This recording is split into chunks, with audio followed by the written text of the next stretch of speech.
Hi everybody, Danielle here, the Gourmet Reader, for a bit of a bonus episode, or not a bit of a bonus episode, it is a bonus episode. I'm here today because it is Valentine's Day. It is late, late for me, lately, it's 9 o'clock, and I want to talk about the movie that came out today on Valentine's Day called 50 Shades of Grey.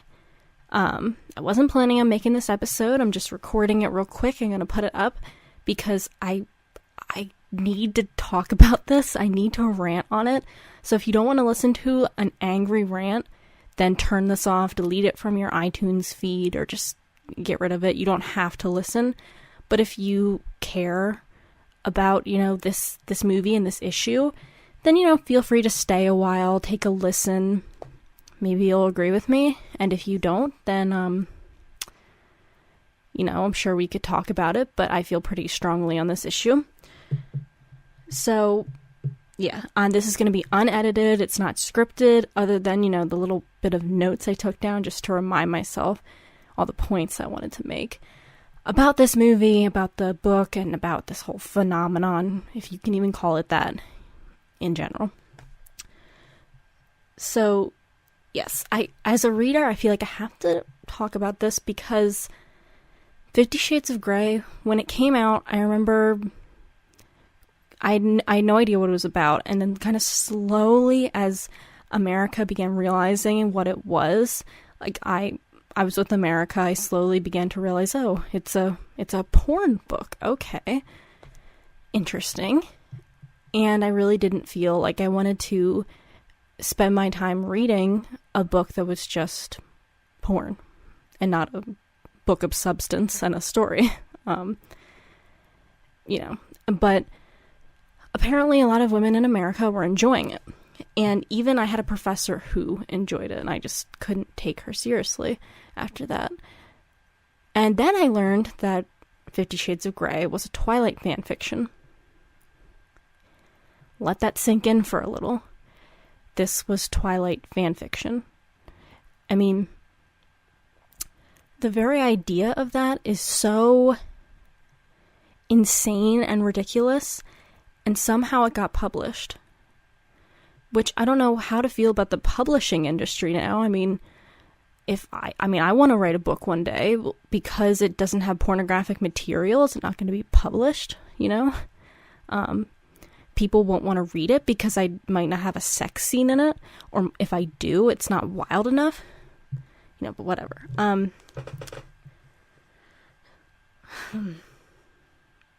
So, I feel like this phenomenon is sick. There's no other word I can think of to describe it. It's sick. It's, in terms of literature, it's the word I could use is sad, because there are so many great books out there. If you look back to past phenomenons like Harry Potter, or go to the films and think of like The Sound of Music and those type of things, and how those pieces of art have substance to them, whether you like them or not, you have to admit they have substance to them. And then there's this, and it's just so sad and sick. And when it comes to literature, the reason I think it's sad is because it's almost as if we as a culture can't hold on or grasp anything without being manipulated by easy things like sex appeal. It's like that's all we look for today.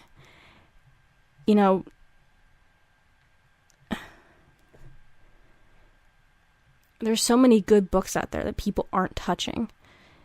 And I guess, I'm coming off as a snob, and I don't even care because it's so sad. So sad that this is happening. Let me continue with my rant instead of just repeating the same thing over and over again. So first of all, I should put it out there that I have not seen the movie 50 Shades of Grey, nor have I read the book. I've talked a lot about it with people. Some of my friends have read it. I've kind of had to step back and be like, okay, don't insult them, but It's on the tip of my tongue. And I have a friend, a writing buddy, who was at somebody's house and he kind of picked it up and glanced through it, and he said to me, "Oh, can you read it and tell me, like, is this how girls think? Like, is this how they think about guys and all that? Because it's pretty crazy." And that was like over a year ago. I still haven't picked it up to give him an answer. Whether I will ever do that, we'll see. But from what I've heard, from the passages I've read, just speaking on writing terms, this book is awful. On story terms, it's awful. On writing terms, it's awful. Even if the fact that it's Twilight fan fiction should tell you it's awful. I mean, Twilight is awful. And the thing is, and I'll touch on this later, but both Twilight and 50 Shades of Grey could be really good stories.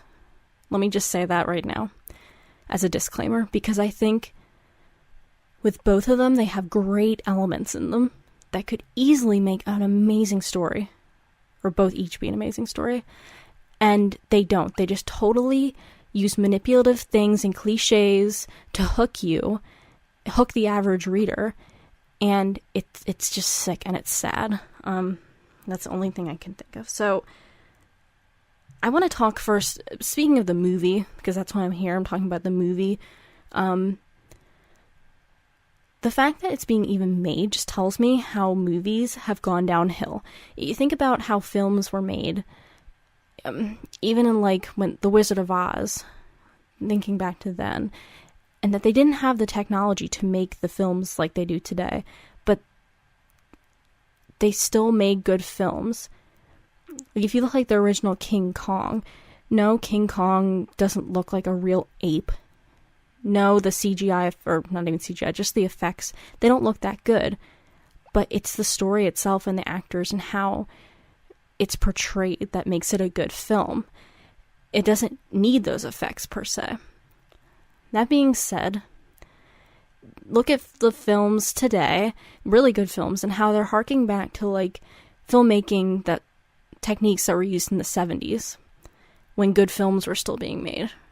And you can see that a lot of people in the movie industry want to go back to this old storytelling style of filmmaking, and that's great. That's really great to see, and there's a lot of great films being made today. And there's also a lot of bad films being made today. There were always bad films, of course, but it just seems like so many films are very focused on making a big buck. And that is purely why this movie was made. It wasn't made to make a good film or create good content or ask questions, though many questions will be asked, I'm sure, because of it. It's going to spark conversation, that's for sure. I mean, obviously, I'm talking about it. I felt the need to talk about it, so clearly it sparked conversation. But it's not about making a good film. It's just about getting a good or big buck. They know that people are going to come to see this. They know they have the suburban housewife who's just very needy and doesn't feel sexually satisfied, so she's going to go to this theater and she's going to see pornography, essentially. Not even a movie, let's face it, it's pornography. And then she's going to go home and tell her husband, delete that porn from your computer while I go to the movies and watch porn. It's like it's a weird double standard, but I'm sorry, I keep breathing out. I'm so frustrated, and I don't get it. But anyway, it almost feels classless, the fact that this has been made. Like, movies used to be made because to make a good movie. And even if the film was bad, you could say, well, you know what? At least they tried. At least they were going for something, and I can give them credit for that. But there was nothing that they could have done, unless they would have changed the entire plot line and the book and stuff and the attitude of the book. There was really nothing they could have done to make this an artistically...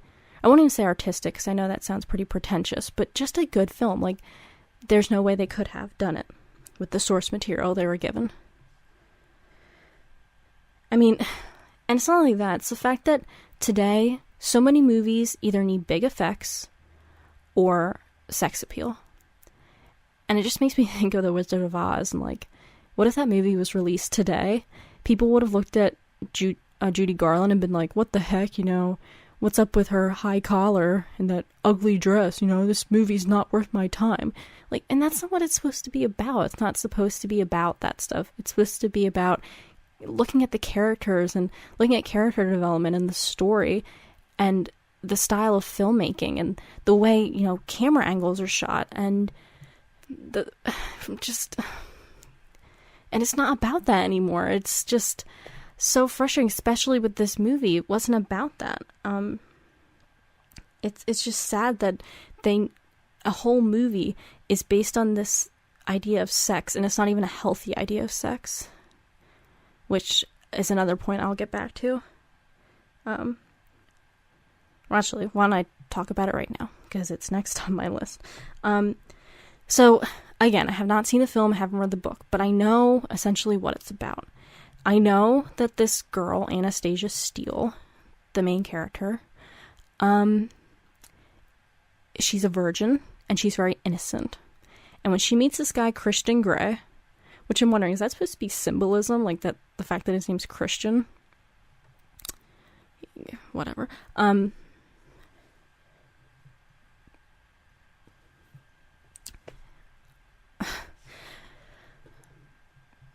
Sorry, trying to gather my thoughts.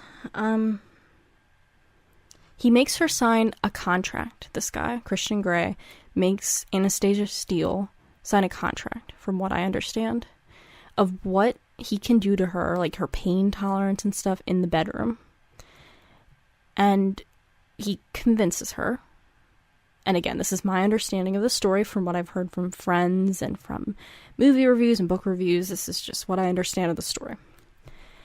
That, she is a virgin, she's never done this, and he basically convinces her to go through with this. And she's never, it never says that she is okay with it, it never outright says it, she just does it. Maybe because she's infatuated with him, I'm not sure. I know he doesn't sparkle like the Twilight films have the vampires do, because they're not vampires in 50 Shades of Grey, but something about him just is very appealing to her. And so she says yes to these things, I'm assuming, because obviously she gets in the bedroom, or the chamber, the sex chamber he has, his playroom.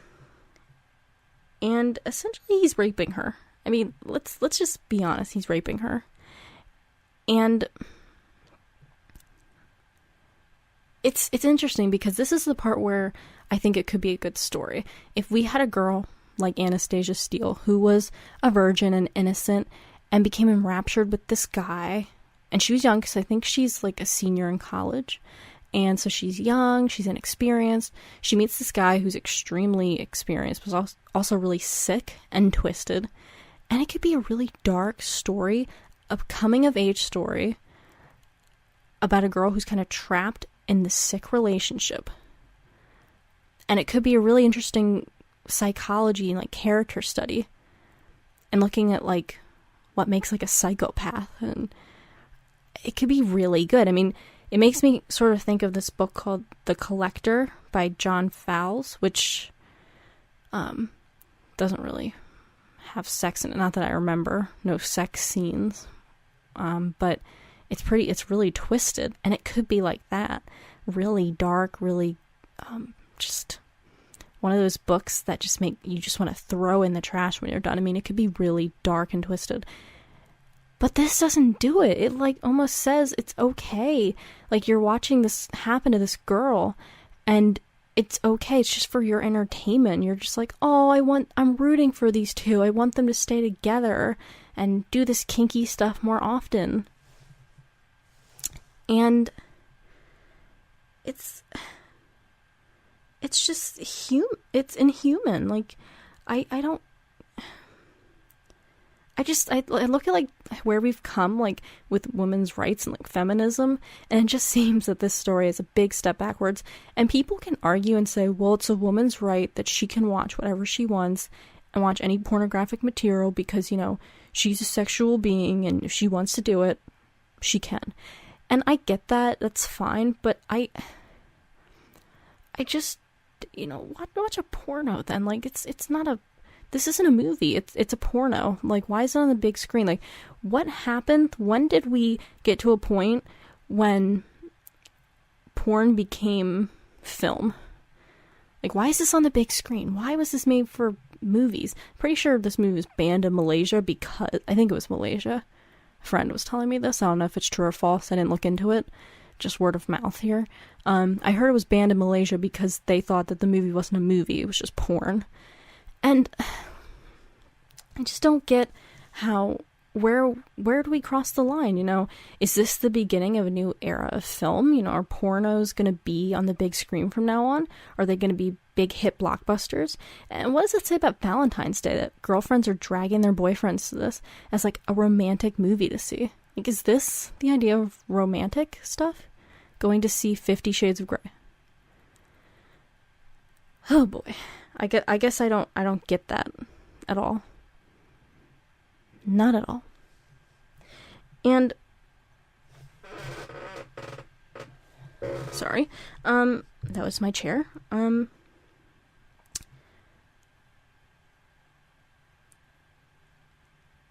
I think this could even come across what I'm talking about.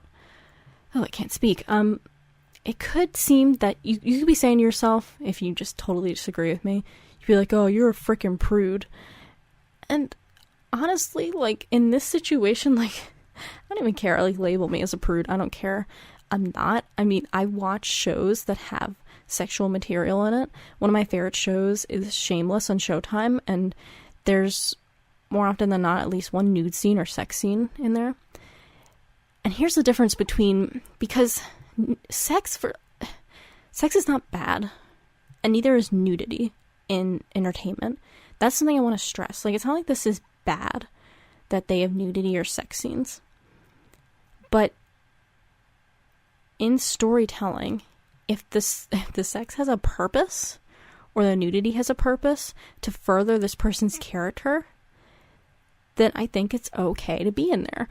But the problem with 50 Shades of Grey is that there isn't any character. These people are so mindless and boring, and it's one of those stories where, you know, they're so boring that you can kind of fit into their shoes and be like, oh, I'm like Anastasia, I'm having sex with Christian Grey, which is twisted in itself. But if you think about it, there's stories like that. I mean, Twilight's like that. You know, Bella's so bland that you can fit into her skin and experience being with Edward. Or, I mean, I love Harry Potter, but even Harry Potter does this where, you know, Harry, he can be an interesting character, but he is one of the more boring ones in the series. And that is an advantage sometimes, because when kids first started reading, they could pretend that they were a wizard and that they were they were Harry, essentially, that they were entering this world just like Harry, and they were learning everything with Harry. And that's all well and good. As a person who loves literature, I think that style of storytelling, it's fine, but, you know, I personally look for more of these, like, stories that actually have characters who aren't bland, because, you know, you can't be every character you read about. You can sympathize with people, you know. Why do you always need to like a character, you know? But anyway, I'm getting off topic. What I'm trying to say is, let me talk about Shameless and use an example. So, currently on Shameless, they're in season 5, and one of the characters, Fiona, met a guy, a musician, and he sang her a song, and she kissed him, and a bunch of things happened. They eventually had sex multiple times, and they show a lot, more than I cared to see. And there comes a point in the show when both of them are like, well, let's get married, why don't we? And they really don't know each other. It's only been a few days, I think. Maybe not even that. Excuse me.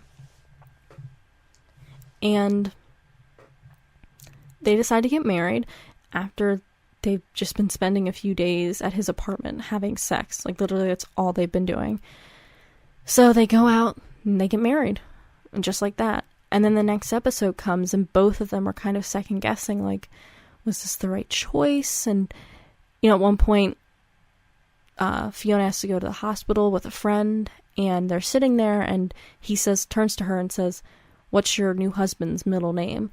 And she doesn't even know. And the whole point of seeing these scenes where they're having sex is not just because, oh yeah, porn, what, though many people will treat it like that. But the point of the scene is that you're seeing Fiona intimate with this man, and once you've seen all these scenes of like really close up and intimate and kind of gross interaction between the two that you might have not wanted to see, it's almost crucial that you see it, because then you understand how they decided, oh, let's get married, because they were infatuated with each other. They were, for lack of a better word, they were kind of drunk on these kind of hormones and things. Maybe not hormones, maybe that's the wrong word, but they were just so engrossed with each other because they did perform this act of love together multiple times, and that does something to you, that has an effect on you. And then when it's all over and they finally aren't doing that anymore and they're seeing each other without any of that stuff, it's like not a wake-up call, but they're seeing each other differently. And that's a really intense emotion, and I'm sure a lot of people have gone through that. And not even that specifically, but we've all been through that, where we've sort of been in a moment and we've made a decision, and then we look back and we're like, wow, I'm finally seeing things clearly. And that's great storytelling, and that's when I think sex is okay. But then there's 50 Shades of Grey, and it's not a story. It's just this girl who has no personality, a guy who's rich, who has a sex chamber in his, I guess, apartment or house, and they just do things. And I've seen commercials where they're trying to make it look romantic, so you see him, like, flying a plane with her or something, and kissing her, and it's like, oh, how romantic, they look so cute. But it's such manipulation. It's like, that's not what you're gonna see. And people know that, and they still see it. And I haven't looked at the numbers, but I'm sure it's made a lot of money. And I'm just taking a lot of pregnant pauses right now. I apologize. It's, again, coming back, it's just sick. There's a guy I watch on YouTube. He's a movie reviewer, Jeremy Johns. You should check him out. I'll put a link to him in the show notes. And in his review of this movie, he said, and I quote, he said, when it comes to movies, well, I don't quote him, just saying I'm not quoting him directly, I'm just what I remember him saying. When in the movie industry, math isn't like a thing, because in math, a negative plus a negative equals a positive. But in movies, it doesn't work that way. If you take a bad movie and combine it with another bad movie, it's gonna be bad, most likely. So it's basically like, because 50 Shades of Grey is Twilight fanfiction, so you're taking the Twilight saga, already a bad series, and I will admit I did read all 4 books and see the first 2 Twilight films, so like, I do have a bit of credibility on that side of things. So I know how bad it is. And then you just add porn to it. Like, it's the same story of Twilight. It's just, like, porn and no vampires or werewolves. And even look at the actresses. Kristen Stewart and the other girl, Dakota something, who plays Anastasia Steele. They look so bland. And I hate to say that, no woman is bland, But seriously, like, I'll just admit, I have brown hair, brown eyes. I look pretty bland, okay? So, I'm just gonna say that. But she looks bland. She's one of those girls who looks bland. And not only that, but she has no personality to help her whatsoever. It's just, I don't know. I guess this ends my rant on 50 Shades of Grey. Just to recap, I don't think this is a good thing. I think it's probably one of those things that's, once it's over, in the next few years, because let's face it, they're going to turn the sequels into movies. And as Jeremy Johns said, they'll probably split the last one into 2 films, because that's what they're all doing these days. That's what the kids are doing these days. So, this isn't going to disappear anytime soon, but, Twilight has died down, so this will die down eventually as well, and it will just be a little speck, and people will soon forget about it. I hope. I'm